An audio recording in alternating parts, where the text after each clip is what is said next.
Hello and welcome. In this series of getting started with wargaming and the hobby as a whole, I've got to cover paint, and it's something that's rarely even picked up on by other channels, and I do believe it's an important part of a hobby. It really is. It sounds a bit weird because it's paint, and most people just think, outside of a hobby of course, that paint is just paint.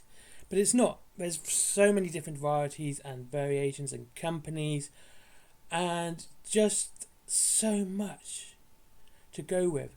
Now, you're going to need a form of black. It's a spray paint for is quite good if you're going to be doing a lot of infantry models. I don't really use spray paint myself, mainly because I like painting all by hand, including the base coat. So I'm not really a big fan of spray painting. And there's also airbrushes as well, but if you're getting into the hobby, I wouldn't say get an airbrush straight away, because again, it's a big expense, and if you're just getting in, you might not enjoy it. And if you're not really enjoying it, and you spent out for an airbrush, it can be a bit more problematic for yourself.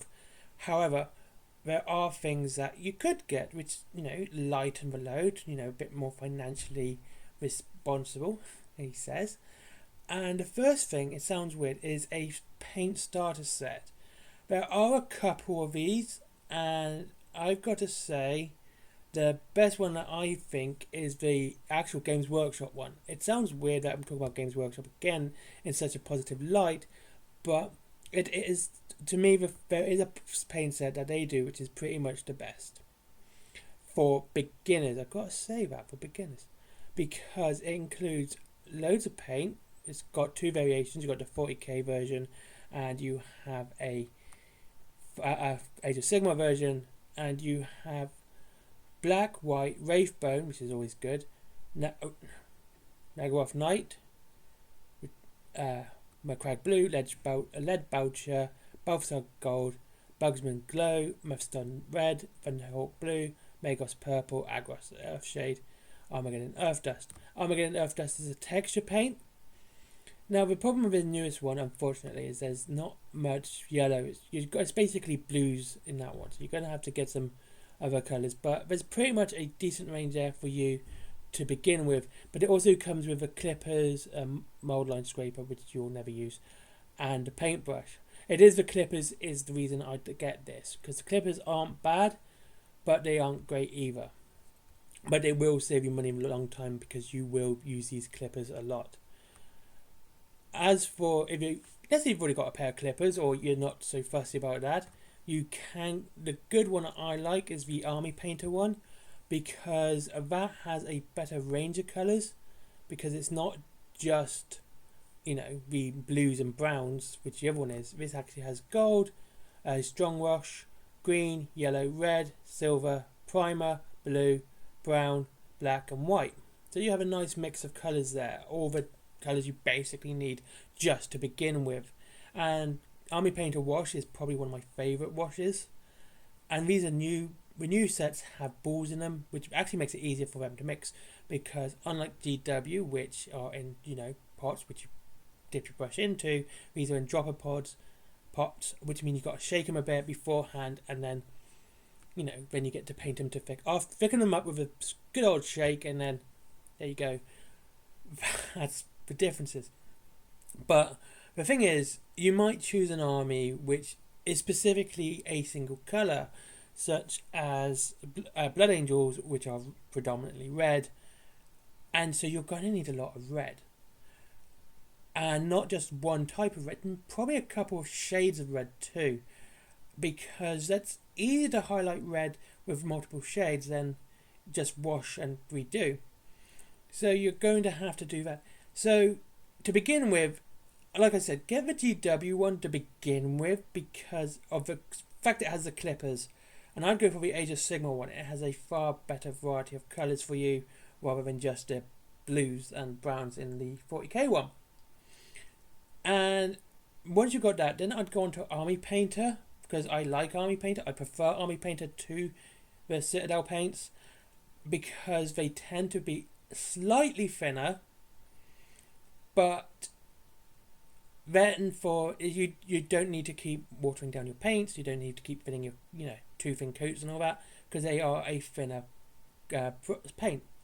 The only thing I would say about the Army Painter paints, when it comes to lighter colours such as the yellows, I would go for a thicker paint for that, because the yellows aren't great for Army Painter, but their metallics are absolutely phenomenal. I do like their metallics, and they're probably the best ones. So that's your paint sorted. Brushes, because a lot of these Army paint sets do actually come with brushes, but they are starter brushes, which means they're kind of a bit thicker than you would normally use, but also they're not very good at keeping a point, especially if it's the Games Workshop one. It's the worst at keeping a point. And then you would go on to something else. I've started using something, the Games Master one, which I'm quite enjoy, but I also like Humbrol. Try and buy yourself a pack of brushes to begin with, one with sort of everything you need in it, not just the sort of brush you need to say, well, I need this size brush.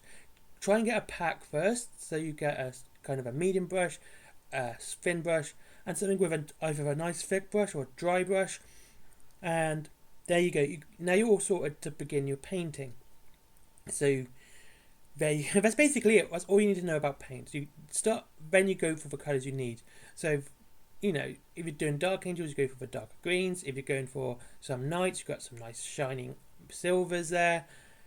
You buy the individual parts you need after that. Get used to the paint first. Get used to actually being able to use the paint and try and, work out what works best for you, rather than just jumping in and saying, all right, I'm going to be doing a Pale Fist, so I need lots of yellow, and you just buy yellow. And you basically buy a thin yellow, which doesn't look good on a black undercoat. You need a basically white undercoat for that. So, next is glue. Now, glue is also something important. I would definitely stay away from GW glue. It's not great. I find it watery. I find it very weak, and it doesn't tend to do its job properly when it comes to melting the plastic. Polystyrene cement basically welds together plastic. So I would definitely go with almost anyone. Tamiya is good. They're a very good brand, and a lot of people use that, which is the glass bottle with the brush. There is Revell, which is my personal favourite brand, which is slightly thicker, but it's very quick acting, and it does melt the plastic quite quickly. So it's a nice quick acting glue. So that's why I like that. Yeah, there's also Humbrol, which is in the tubes, which I'm not a fan of using anymore.